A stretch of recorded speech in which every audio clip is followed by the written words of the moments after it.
बिस्मिल्लाहिर्रहमानिर्रहीम। अस्सलाम वालेकुम नाज़रीन, सोजरो न्यूज़ में भली कार।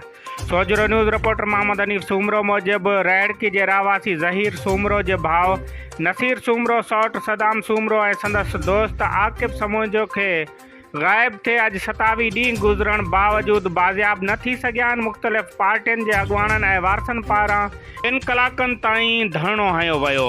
STP अॻुवाण जा अब्दुल फताह समेत जो शहीद दोदो अॻुवाण खलील सूमरो, जिस्कम अॻुवाण फ़कीर रमज़ान कलवड़, GS सिंध मुहाज़ अॻुवाण कमाल महर, अकरम मीतलो वारिस ज़हीर सूमरो, अब्दुल्लाह सूमरो ऐं ॿियनि जो चवणु हो त नौजवान नसीर सूमरो, सदाम सूमरो, आकिब सूमरो खे अगवा ते 27 ॾींहं गुज़री विया आहिनि। पुलिस सिर्फ़ु आसरा ॾेई ॾींहं गुज़ारण में पूरी आहे। घोटकी ज़िलो बदमनी जे बाह में भड़की उथियो आहे। जेकॾहिं नौजवान बाज़ियाब न कराया विया, एहतजाज जारी रहंदो।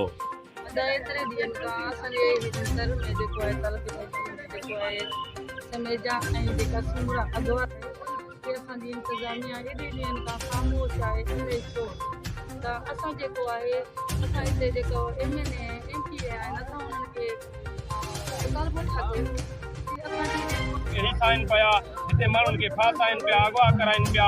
अगवा बराए ताइवान जो जेको हिते कारोबार आहे उहो रोज़ आहे।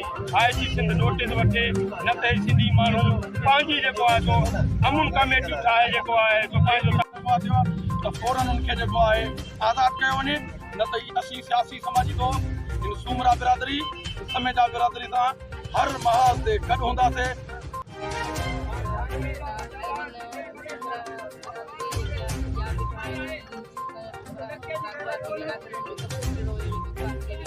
बहुत मजबूर हुआ